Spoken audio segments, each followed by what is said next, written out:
life on the streets of one of Cairo's slums. Many here feel forgotten by successive governments. They're hoping their new leaders won't do the same. All we want is to be given our rights, nothing more. We want decent living conditions. There are areas in Manshea that are considered high-end, like Garden City, but there are also places where there are no facilities and no one has any rights. We hope the new government will turn us from living like rats into human beings. That government has now been sworn in, except much of it isn't new. Of 34 ministers, only 14 are new appointments. There is a new investment post. It's aimed at attracting fresh money to an economy where years of political turmoil have widened the budget deficit.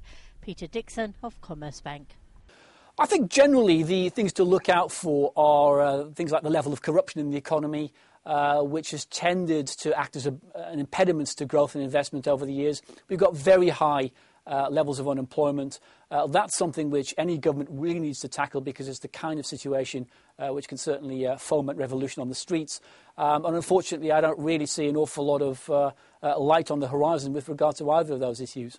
There was fresh hope for reform after the ousting of President Hosni Mubarak in 2011.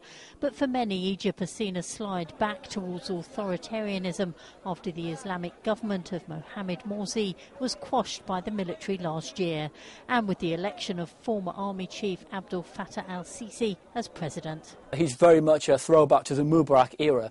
And as a consequence, it probably tells you that Egypt is going backwards in political and possibly economic terms rather than forwards. That's bad news for the tourism industry. It's estimated to have already lost around 250,000 visitors because of the unrest. Egypt's economy is forecast to grow at just 3.2% this fiscal year, well below what it needs to create enough jobs for a rapidly growing population.